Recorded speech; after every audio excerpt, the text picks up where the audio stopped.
Welcome to this week's Good Work Show, everyone. We are excited to be here. Yeah. Well, we're excited every week. Yeah, I know, and we got these Good Work Show shirts on. If you've never seen these before, I was gonna say you could get one, but I don't know if you can. No, because honestly, I don't know if I can get another one. I mean, I guess we could produce some more, but we did have a quantity of these, and we had given them away a little while ago. Well, there's so still this one is like in the a collector's item. But there's still one in. No, I don't know if there is one in the prize pack. We still have our. It's probably the traveling prize dusty pack? at this point, but we'll dust it off in time for the next grand opening. I have an extra shirt at home. Okay. Now, you have to be a medium. Or a small. Well, there's that. That's all. That's all I got. But yeah, so I'm Trinice Lyons. I don't think we actually did that part. Oh yeah, and I'm Elaine Armstrong, and we're the co-host of the Good Work Show. We just assume that you're here, know who we are. You're here, so we assume that you know what you're getting into for the next hour. So. Right. Yes. But this is the Good Work Show, and in case you're new to it, this is a show all about highlighting the good that makes Atlanta work, and we do that by featuring nonprofits on the show, talking to nonprofit leaders, and talking to those folks who are making an impact positively in the community. Yeah, so we also work for Goodwill of North Georgia. That's right. So when I said Goodwill logo, right, smelling G. So when I said grand openings, whenever we open a new store, we always encourage our listeners to say, come by the store, tell us, say, hey, we heard about the grand opening on the Good Work Show. And we have a prize pack. Well, we've been doing this for like a year. I guess our listeners don't even want to just come. I mean, it's kind of, at some point, maybe it's going to make us sad if you don't come and visit us. They may not be there at 9 a.m. when the store opens. That's true. That could be They might be at work. Right. And we'll just let you, we'll let you pass on that. But you do have PTO and vacation. But at some point, we'd like to give away our prize. It's a good prize pack. It is. And we said we were going to keep adding to it. Right. So at some point, it's like going to be a prize like suitcase or something. It is. It's like Powerball. Like every time we add something it rolls over. Mm-hmm. So come see us. We have some grand openings coming up this month, so check out our website, goodwillng.org, or follow us on all of our social media, and you'll see all the dates and locations and everything for our grand openings. We have a lot going on right now. So there's plenty of opportunities to come say hi and get this prize pack. I'd love to give it away. Are you lugging it around? Is that why? Well, no. I mean, it stays in storage until we have to bring it out. Okay, so we bring it out to the grand opening. So right. don't make us bring it out to the grand opening and have to take it back. You got a couple of opportunities in June, in fact, and then I think you'll probably have some like in July, August too, maybe. Yeah. So come on, get the prize pack. There's only one. There is right one now, so you have to be the first person. Right. So don't all rush at the same time. Apparently, that's not been a problem. So no, come check us out. Like I said, we always talk about our grand openings. Yes. They're awesome. There's great product there. There's a good time. So come out and visit. I'm not going to give you dates right now because I don't want to get them wrong. So what I will tell you is you go to our I know the dates.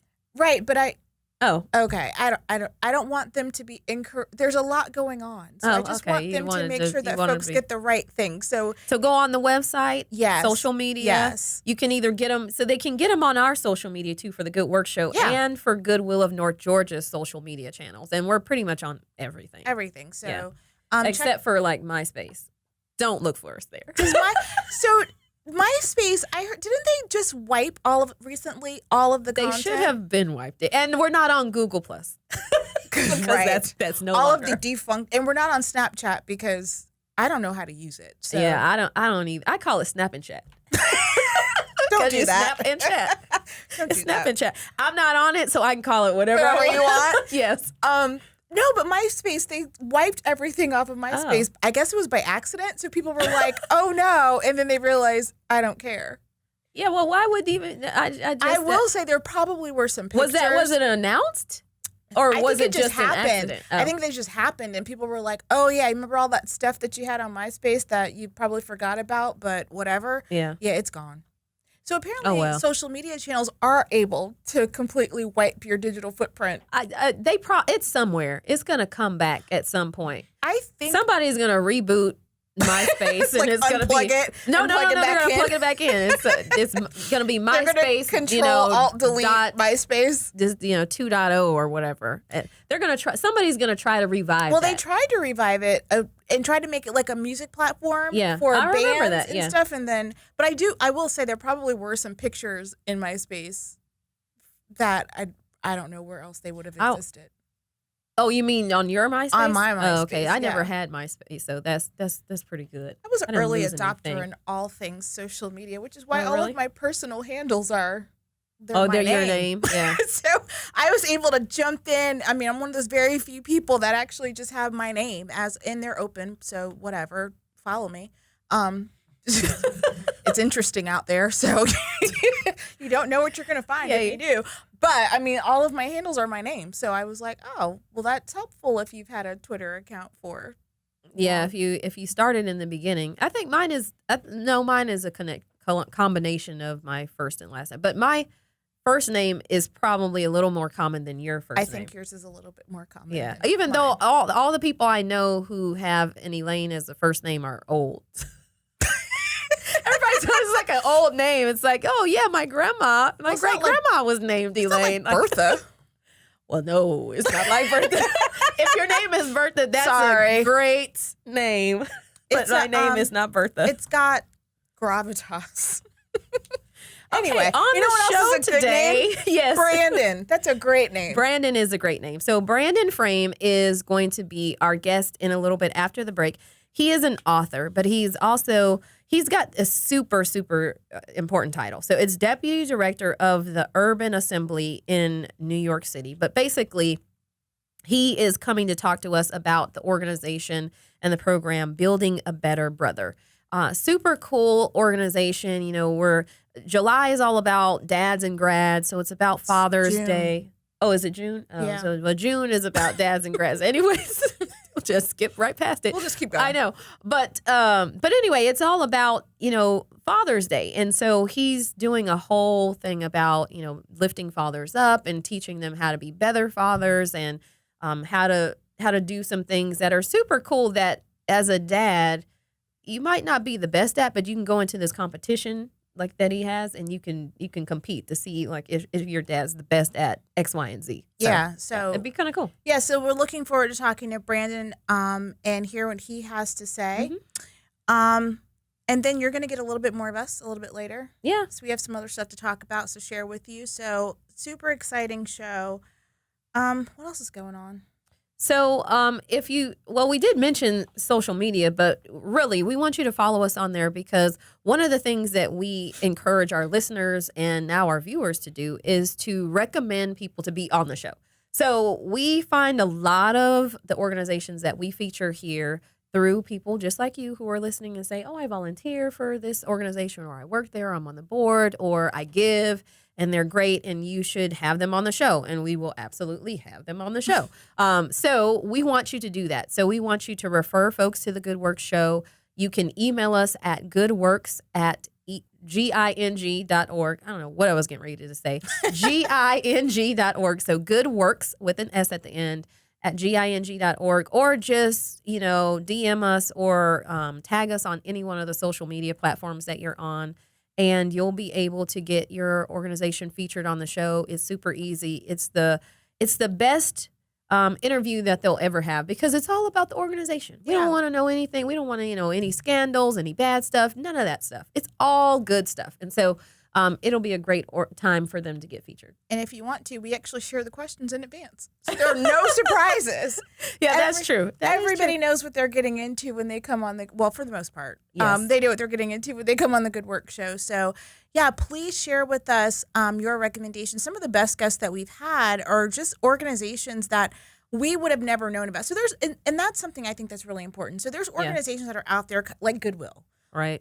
Everybody's heard of it. They may or may not know exactly what we do. Yeah. You may or may not know. Well, you heard of it now. Goodwill. It's the logo right here. But, Goodwill is one of those organizations that has name recognition. They know kind of what we do. They may know we've got some stores and we've got some other stuff. Mm-hmm.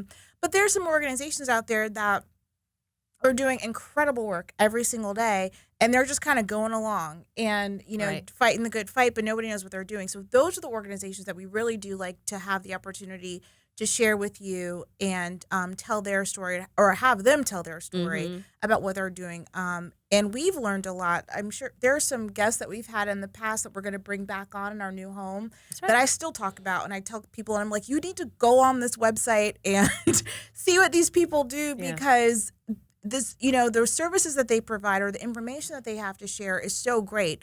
And you should know about it. Or there's organizations that I'm like, oh, I want to volunteer there. So I've started volunteering there. So we love to hear that kind of information, and we hope that you share it with us. That's right. So we're going to talk to Brandon and learn all about building a better brother after the break. And then a little while later, then Trinisa and I will catch you up on what we've been doing all around Goodwill and at the Good Work Show. And then, of course, remind you about how you can get involved. But stick with us. We think you'll enjoy this show. If you're new here, you've got plenty of opportunity. So if you're listening to us, thank you so much for that. Make sure that, because all the great content and how fun it is, you don't, swerve your car into anything. So just be real careful, because this is like a wild ride. No, but seriously, thank you so much for tuning in. If you are listening to us, if you're watching us, so we hope you like how we look, because this is new for us. We have done this radio show in some format or another, on some station or another, for the last 3 years. And this is the first time we've added the video component. So if it's a little shaky, just trust us. We'll get better. It's us. It's our fault. It's not the folks behind the camera. It's totally our fault. That's right. So we're gonna get better at it. But we have multiple ways. My whole point was multiple ways to listen. Listen on the go. You can watch us live, or you can not live. Well, you can watch us on YouTube, whatever. Right. And then you can also download the podcast. We're on like every podcast thing. Yes. So now we got to take a break. Yes. All right. Take a break. We're coming back. You're listening to The Good Work Show. To learn more about the show and how your company can tell their story, like us on Facebook and follow us on Twitter @Good Work Show. Audience, welcome back to The Good Work Show. We are on the line with our friend Brandon Frame, who is the Chief Visionary Officer for the Black Man Can Inc. Brandon, welcome to the show. Thank you so much for having me. I'm so honored to be here. It's just a distinct honor and pleasure, and I'm excited to just share and talk more. Absolutely. So tell us all about the organization. The name is really interesting, so we should probably start there. And fill us in on the Black Man Can Inc. What do you do, and what is your mission? Our mission is to celebrate, educate, and inspire boys and men of color. And so we do that through programming as well as creating digital content that will seek to carry that mission and vision out. That's a really big mission. So let's break this down into some pieces. So talk to us a little bit about kind of specifically the work that you do in education and youth outreach.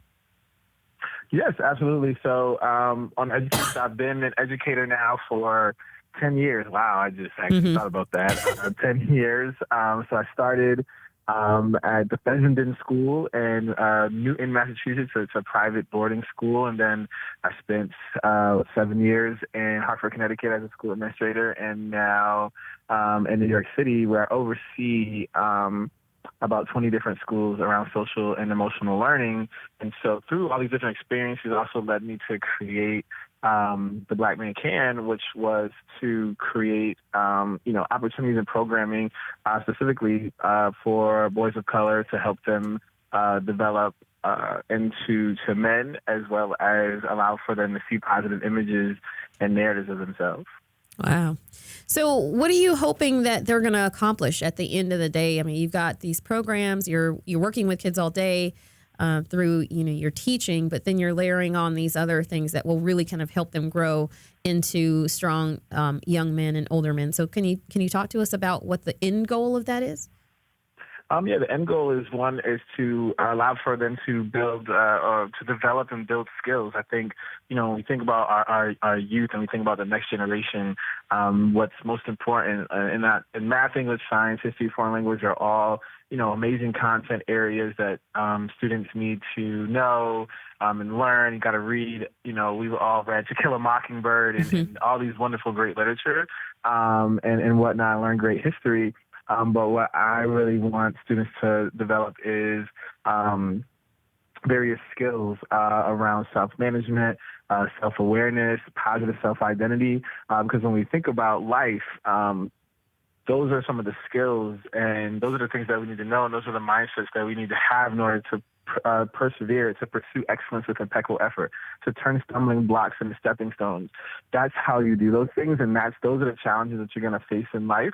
And so my intent is to allow for opportunities and spaces for those skills to be developed. That's awesome. So let's get into some specifics. So talk to us a little bit about some of the programs or how do you do the work that you do? So, you have a young man that comes to you. So what kind of experience are they getting? What kind of programs are they participating in? Yes, so we have the Building a Better Brother Summit, which is a one-day conference that we take to different cities across the country. And at these summits, the young men are going to be attending workshops, hear from a keynote speaker. They're going to get copies of the journal that we created, which is called Define Yourself, Redefine the World, a guided journal for boys and men. So they're going to get an opportunity to have that and work through it.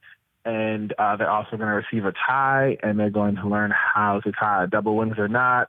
We can all, I guess I could say a little bit more because that ties into the book, the children's book as well. And so that's just something that is going to happen at the Building a Better Brother Summit. And there's a host of other programs that we have, from Daddy Does Hair 2 to the Black Man Can Awards. And all these different things are seeking to instill and showcase the positive imagery and ultimately our mission and vision, which is to celebrate, educate, and inspire. Cool. So you mentioned a children's book. So tell us about the ages of the students that you're working with, because I imagine to tie a tie. I mean, maybe not 3 or 4, maybe not 5, maybe 5, but maybe older. But then you mentioned the children's book. So tell me, is there a range of student that you're working with and grade level? Absolutely. So almost with the children's book, what happened was, so primarily with the work that I was doing was primarily middle school and high school. And I was doing research and talking with different people and talking with moms and dads and teachers and principals. And they were like, what can we do to get them or to reach them even younger with some of the messages and the skills that we want them to develop? And I said, that's a great question. And I definitely am not something that's not necessarily my major area. Like, what are we going to do in early childhood? Even though it's something we always talk about, it's just not my wheelhouse. But I know that these skills and these ideas and these narratives should be shared to a younger audience. And so I thought long and hard about what could happen. And I said, you know what? An entry point to that would be a children's book. And so that's where my first tie comes into play, specifically going with the tie, because every person, definitely every male, can think about the time when they learned how to tie their first tie, and that moment and kind of how you felt. And then also the lessons that you can take from tying a tie in terms of once you learn is usually not the best tie. So what it is, you have to try over. You have to practice. And then from practice makes perfect. And you have to do it consistently in order to get really, really good at it. And so you can talk about some of those skills, and I can bring in some of those mindsets and bring those to, first graders and second graders and third graders, fourth graders and fifth graders, who can grasp the idea of practice. Practice makes perfect, consistency. And also with my first tie, it allows for a really amazing story of Little Dell and his journey to tie his tie for the first time leading up to picture day, and him wanting to be just like his dad. And I think all these various things go back to like our mission, but also create a product that allows for our mission to be carried out, but also to all the skills and the images to be shared and taught with younger students, so that we can start even building our next generation up starting in first and second grade. We're not waiting until they get to middle school or even high school. Yeah, that's cool. I remember when my dad taught me how to tie a tie. We had to do. See? Yeah, we had to do like tie. It was like those dress-up days in middle school or something, and I had to tie. I had to wear a tie, and my dad was like, "Well, I got to go to work." So he left for work before I went to school. So he didn't make it for you, and then just tell you to adjust it. We had like the night before he taught me how to tie it. So when I went to school the next day, I knew how to tie a tie. Oh, well, that's yeah. So and that that lesson has never left me. So absolutely, and that's we want to create those moments that you just shared. Those are the same moments that we want, that every child in the world should have that moment, because as you can see, it stays with you for the rest of your life. It does. And to this day, and the sad thing is the number of guys that I've had to tie a tie for. So my dad taught me how to make tang. He taught me other stuff, but that's the lesson. I don't know why when I was a kid, my dad had a lot of tang for some reason. What? How was there a lesson in tang? Like you follow? I don't know. You follow the water in and stir it up. Yeah, I don't know what. I don't know why that just. You can ask my sister. He had a lot of tang at his house. I don't know why. That is odd. I'm just gonna say it's a little weird. So tell us where folks can find the book, or where. Yeah, because it sounds really good. I'm thinking I have two nephews. I think they know how to tie a tie. I don't know. I'm gonna call and ask them. But where can people find more information about the book? You can head to www.myfirstttiebook.com. And you can go there, and it's also available on Amazon, so you can look up My First Tie on Amazon. But at myfirstttiebook.com, there is a link there that takes you directly to purchasing it on Amazon. And it's also available on barnesandnobles.com. Cool. Okay. I want to go back and ask you a question, because something stuck out to me when you were talking about your Building a Better Brother workshop. You talked about a journal and a journaling experience that the kids will be able to have and kind of work through. Tell us a little bit about that, because I'm one of those people that in my head, I'm like, it would have been great if I had a diary or a journal, but I never had the discipline to like sit down and write that every single day.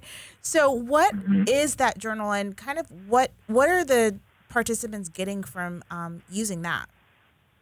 Yeah, so the journal is something that was published in 2013, and then we did an edition 2 in 2014, and we're in the process of creating edition 3.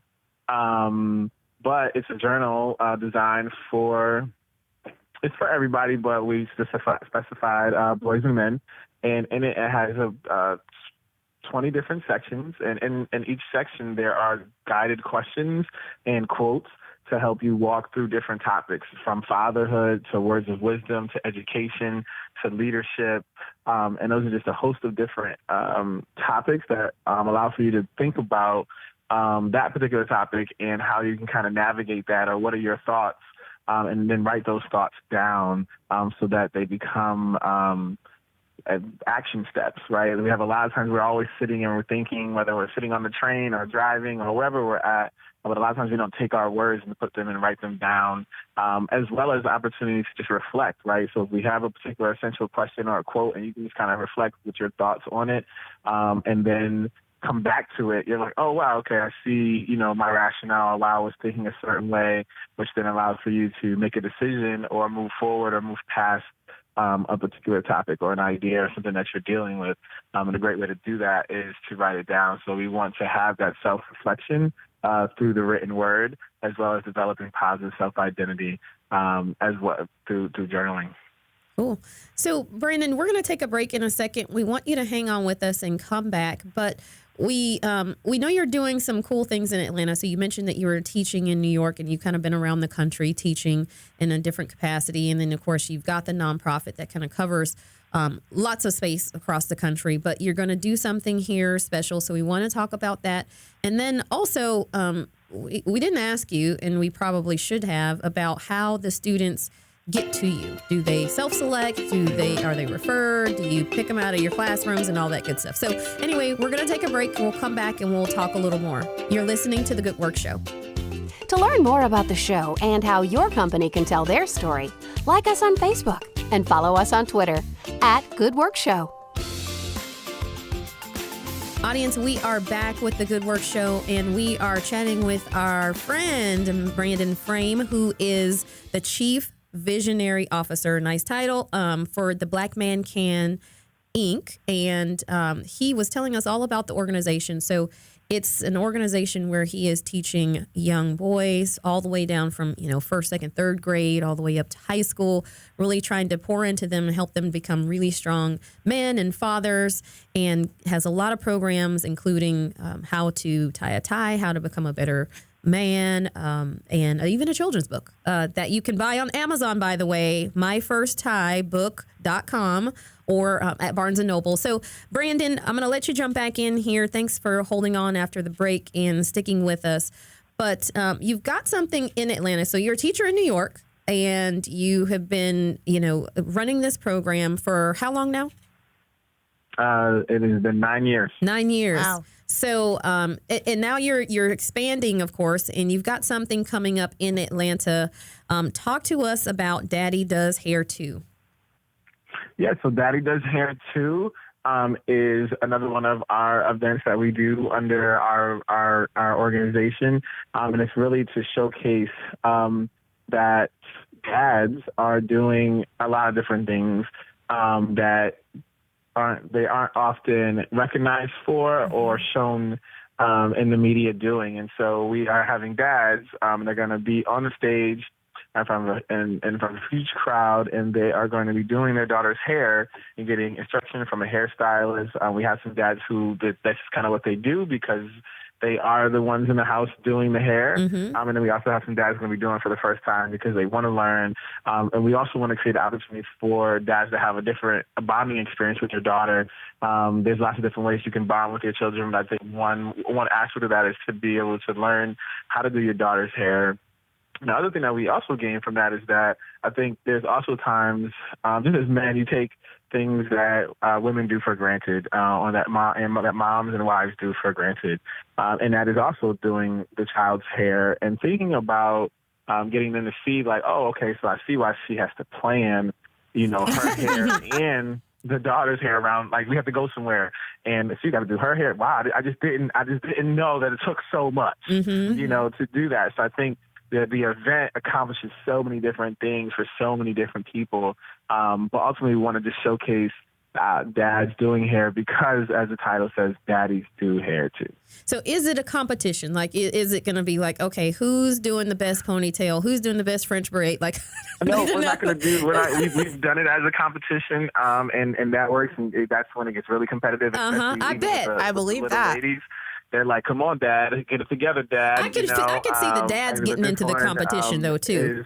I could see the dads getting into the competition too, like grabbing all the barrettes and hair bows. Like, oh, that bun looks better than my bun, right? My bun is lopsided.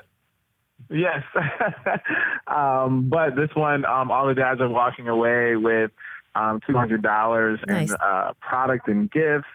And the opportunity to bond with their daughter. So it's not a competition. This is more just a display of dads and that they do hair too. That's really cool. I feel like I always have a dad story because my dad used to do my hair. Did your dad do your hair? No. My dad taught me a lot of things, including how to make tang, and I'm glad that my dad was. if you want to call it weird, fine. But my dad is a great dad. He's actually a super dad. He taught me how to play basketball. He taught me lots of different things. Yes, the things my dad did not tell me. But he didn't do my hair. Actually, I had an older sister, so yeah. She always did my hair until she didn't want to anymore. And then my dad never own. told me how to change a tire, so that was the. That's good. Yeah. He taught me how to get AAA, though.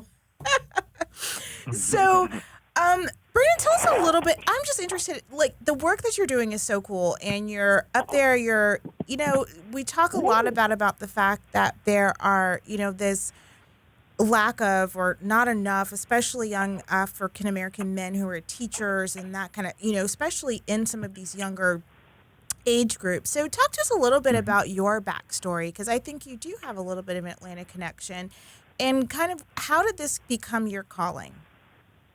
Yeah, it's an amazing question. It's a long and short story, so I'm gonna try to bring it in the middle. Somewhere in the middle. But I grew up in Connecticut. And then I went to college in Atlanta. I went to Morehouse College. And from there, MK Asante is one of my favorite scholars, and he says, once you make an observation, you have an obligation. And so while I was in college, I made observations that positive images and narratives need to be shared around boys and men of color. I made an observation that I have a love for the intersection of business, education, and youth development. And so therefore, I have an obligation to follow through on that, which led to me creating The Black Man Can, as well as I majored in business, and I turned down like all my corporate job offers to pursue a career in education. But it all goes back to that core statement that I think we should all live by and think about how we can make change in our lives and in our communities. Because once you make an observation, you have an obligation, and we all make observations every day about things that we like, that we don't like, and things that we want to see changed. And so then it's upon us to follow through with an obligation to make the change necessary to the things that we want to see changed in the world. That's really nice. So, so we talked about what the students do when they get there, and we talked about the programming. How do they get to your organization? How do they get to the Black Man Can? Like, are you recruiting them from schools? Are their teachers recruiting them? Are their parents signing them up? Talk to us about that. It's a mix of all of that. So we have ones that we do, like we'll go to Chicago, and we're going to do one, and it'll be an open summit. And so you're going to have different organizations and nonprofits and student schools. You're going to have people that are just going to see it, and they're like, oh, man, this is something that I want my son, my nephew, my grandson to go to. Then we also partner with schools and school districts to put on conferences as well. And so they've already selected that they want to have an impact, and they want to see these skills and this narrative and this mindset developed in their students, and they want us to come in and do that. And so we come in with our mentor network. So we have a mentor network of over 300 men across the country. And so when we find different cities that we're going to be going to, email goes out to this network. And then with their schedule, because it's all volunteers or men who are volunteering their time to pour into the lives of the next generation. And so if their schedule allows, they descend upon the city with me, and we have a full day of listening, education, celebration, and positive self-identity development. That's really nice. So if we've got some men that are out there listening, I'm sure we do, because I'm just going to say that we do. Where can they go to sign up to kind of become a part of your ground forces?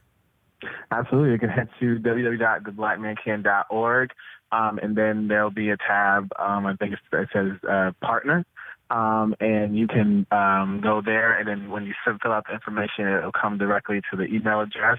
And then for those who even just want to continue to support the work, we are a nonprofit 501c3, so you're more than welcome to make a donation to the organization. $25 is what it costs for one boy to attend. So you can also make that donation via the website as well. Cool.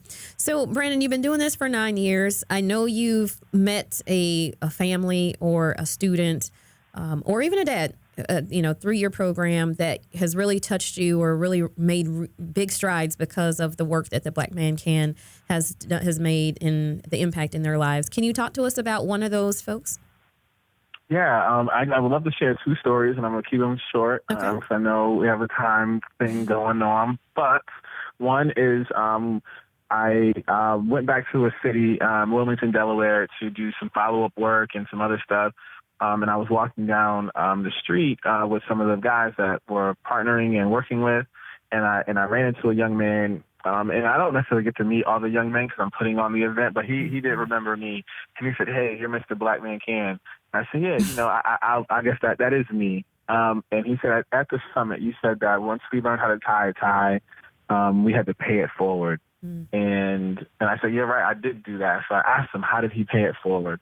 He said to me, when I got home, I taught my dad how to tie a tie. Oh, wow. And I thought that was it was really emotional for me. Like it was that day when I woke up, I didn't expect to get that story. But it was a reminder that the work is needed and the work is important and the good work must continue. And then the other story that I'll quickly share is that this is with the children's book. And so with a book, when you're creating something like a book, you don't think about a lot of this. You just think about like the mission and the vision and like, and completing the task, and that it probably will be impactful. But just the journey of being an author is that's probably a whole nother show. But I had a young man come to the book signing that we did in New York City, and he brought his book with him. So first, I was already kind of emotional when I saw that, because that's not necessarily what I was expecting, that somebody had already purchased the book ahead of time. And did it, but he got it. He came in, he showed me his favorite page, and then he talked about how he just did did the book for his book report at school. Oh, wow. And that's that again, I was just really touched, because like that is the mission, that's the why, but it's not something that you thought would actually happen. Like, you don't think when you're writing a book, you don't think, oh, kids are going to do book reports on my book, and then the last thing he said to me, he said, I know that I can be an author because you're an author. And that right there, I almost started crying right there in front of the young man. And so those would be the two stories that are reminders to continue to do the work, to turn all stumbling blocks into stepping stones, to pursue it with impeccable effort, because there are lives that are out there that will be impacted and changed because of it. Wow.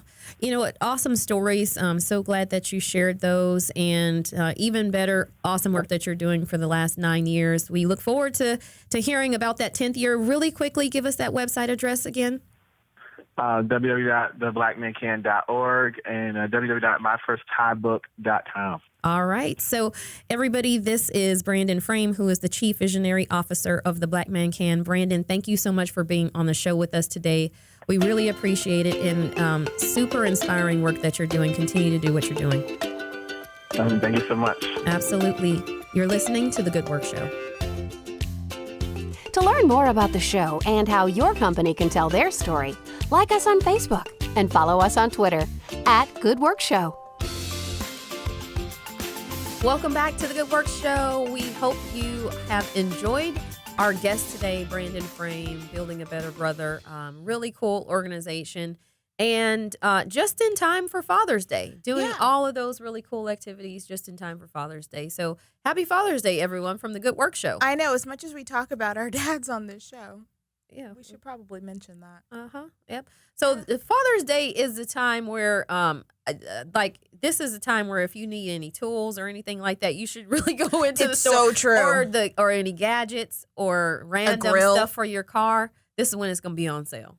It's true. Yeah. And on clearance, like in the next tomorrow. few days. Yeah. If you go tomorrow, you can really clean up. So I'm going to go to Home Depot and see what they got. Just go wander around. But they always have random stuff too. Like they don't normally sell like during bulbs? the year.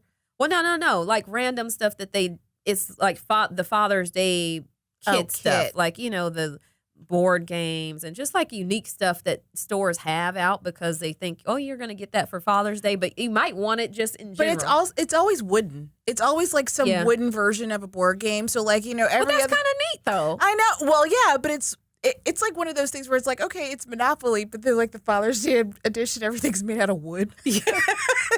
For no reason. Old school, yeah. Let me tell you, the Monopoly now, Monopoly has gotten like, out of there's control.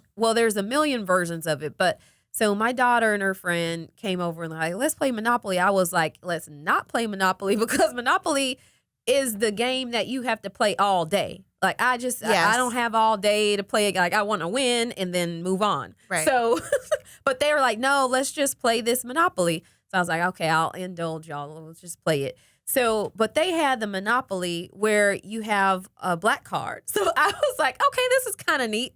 So they have you don't have any money. There's no funny money. You have a black card. And you have like a little swipey thing, and you put your card on there, and that's how you get paid when you pass go. And then you pay. But isn't that how you learned how to make change and like count money playing Monopoly? This is the new school. This is the new school. And the properties were different too, which I didn't really like. Now I did like the community chest thing because it was a little different. Like they only had one, so like it was community chest and the other one. What's the other one? You had the two little card free things. parking. No. Community chest and the chance. Yeah. They just have one little thingamabobber, whatever it is. But anyway, you can, that's how you pay for your properties and stuff. And so now one thing about it, though, that I kind of liked, and I get it. You do have to learn how to count money. That takes all of it out. But then people can't see how much money you have. So if you were busted and you're like, and you pretend that you were balling, then nobody could really see it. Nobody can see your money. They can see your properties. But anyway, it didn't help them nevertheless because I just bankrupted both of them. I won by a long shot. I was like, come on, what are y'all doing? I was like, at one point I had Boardwalk, Park Place, Marvin Gardens. Like all of the yellow ones. Yeah. So you had the yellow and the blue. Then I had some of the orange ones over on the other side. I mean, I had everything. And I was I had the hotel. I was like, come on, y'all are just. There is a strategy. It's too much. There's a strategy to buy it. You got to buy it. You got to go just buy it. I'm one of those two. I'm going all the way out. Your money will get back to you.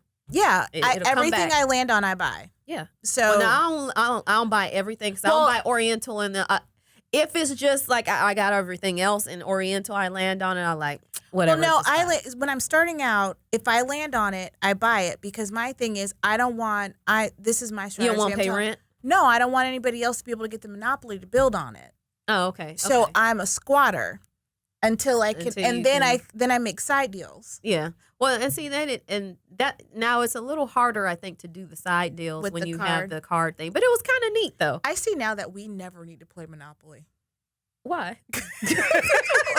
I don't really want to play it in general because it's so long. Yeah. Like, I was like, can we just pick a number? Like, if you get to $2,000, you're the winner. I need to give you a thing. So, I did the VIP training with United Way, where they teach you how to be a board member and you go through all of these. I thought you were going to say they teach you how to play Monopoly. I was like, well. But there was there was a board of directors. So the thing was, they were like, well, how do you deal with different situations that happen when you're on a board of directors? And one of the things you have to deal with is all the financial stuff. Okay. Yep. So we played Monopoly, but there was these extra rules, and we had them written out. So it's like, well, if you go to jail, then you're off the board. No, you're not off the board, but like your board insurance has to pay $10,000 to get you out. So it was like it was like a learning thing, but with those, it actually helps you play the game faster because you kind of everybody started out with their own amount of money. And then based on what you bought, it was how much you were fundraising for the organization. So it was actually a lot of fun. And Who had Boardwalk and Park Place? I don't know if we actually, it was time. So I don't even know if we made it all the way around the board to be able to buy those properties. But it was fun. So like every time you built a hotel, you could do this. And if you ended up on utility works, it meant that the roof caved in on your nonprofit. Mm-hmm. So you had to pay out of the development fund to do that. So it was a teachable thing, but by having those other rules, it actually made the game go faster. Yeah. So that was a fun thing, and I learned something. Oh, well, that's good. Yeah. I learned. But anyway, if you had that credit card Monopoly, I don't know what it's called, credit card Monopoly, the black card, just play it. It's kind of fun. I think it does speed up, though, because you don't have to count out the money. Right. You just, swipe it and then swipe your property and pay. But I think it's important, because I remember actually getting in fights with my sister because I didn't understand the concept of making change. Oh. So, if somebody owed you $20 or whatever. And you just didn't give them their change back? No. I didn't understand the concept of, when I would give her a $100 bill, she's like, well, give me a $100 bill and I'll give you back the change. And that's how that works. So I just remember you were taking your $100 away. You were like, I didn't understand. Different. I don't like it. I didn't understand that taking that $100 bill, but I remember that very distinctly about how I learned how to make change from playing Monopoly. So I'm like, if I had a card, you would you'd buy up everything I did apparently. But that worked out in my favor because I was like, sorry. They were selling their properties back and everything. I was like, oh my goodness, that was awful. I was like, this is then we played Uno Flip. That is Uno will very ruin. Good I can game. imagine. So I did watch my Uno sister play Uno with my nephew who is 8. Yeah. And they were like, do you want to play? I was there for Christmas. Do you want to play? Yes. Absolutely not. Yes. I'm like, yes. They're mean. They're mean to each other. I'm like, I don't know. It's okay for a mother and her child to speak to each other this way. And it only happens any other time, none of these things would be okay. Yeah. But within I was like, can you say that to a child? Can you say that to your mother? Say it to your own. I mean, Uno makes people mean. Everybody else in the family, we were all sitting around like, I love it. I'm not playing. But it's not as bad as spades or any of those other card games. I will play Uno. That's where it starts. I could see where it all begins. It starts with Uno and whatever because they have their own house rules and stuff. And I'm like, you have to watch out for the house rules. I'm not getting involved in any of that. So if anybody's celebrating Father's Day out there playing board games, we hope that they're playing the wooden board games. It's not as fun. Everything's the same color, wood. You can't break them. Let's hope you start tomorrow. Well, could you imagine like a wooden Monopoly board? Like, what do you have to stain I hope it has paint on it because otherwise I kind of want to look it up because I feel like it exists. It's like this old house version. Of so like Monopoly. Instead of buying like houses, you like put up go build it. You get a hammer. The thing is the hammer and the drill. Like Well, I did like the new pieces in the new Monopoly. They have the new pieces. I do like that, but anyway, so. That went around the mulberry bush. So sorry. But all that to say, Happy Father's Day. And thanks so much to Brandon and his great work that his organization is doing. So perhaps there's some fathers out there doing hair for church this morning. Yeah, that would be good. I'd really want to see that. I think that would be fun to see, just to watch. I think my dad would have won. He might have won. Maybe he would. Remember that commercial where LL Cool J was doing his daughter's hair? That was like the best. I think it was Pepsi or whatever commercial it was, but just really guess it wasn't a good commercial. We don't remember the brand. We just remember LL Cool J.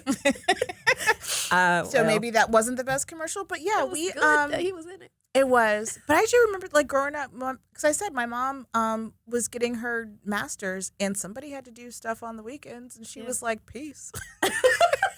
Going to get my education.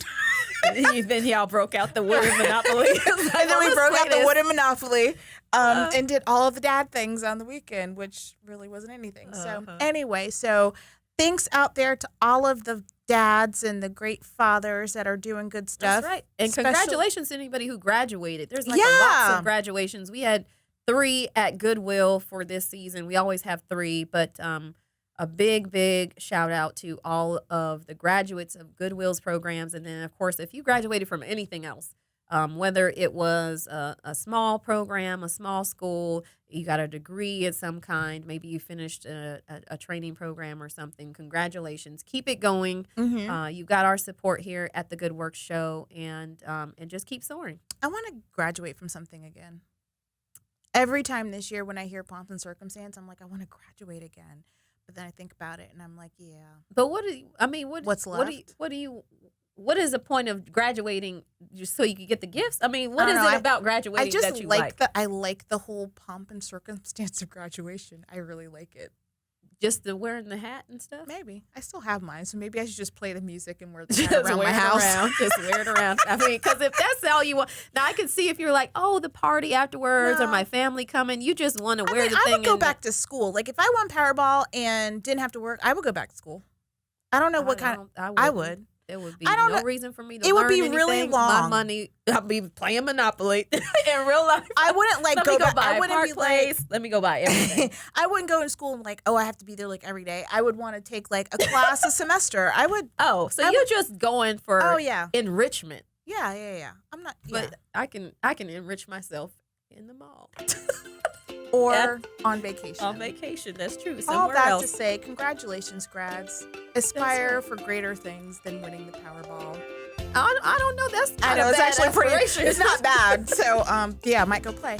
Anyway, well, thanks guys so much for joining us this week. That's right. We will see you next week with another exciting episode of the Good Work Show. All right. Bye-bye.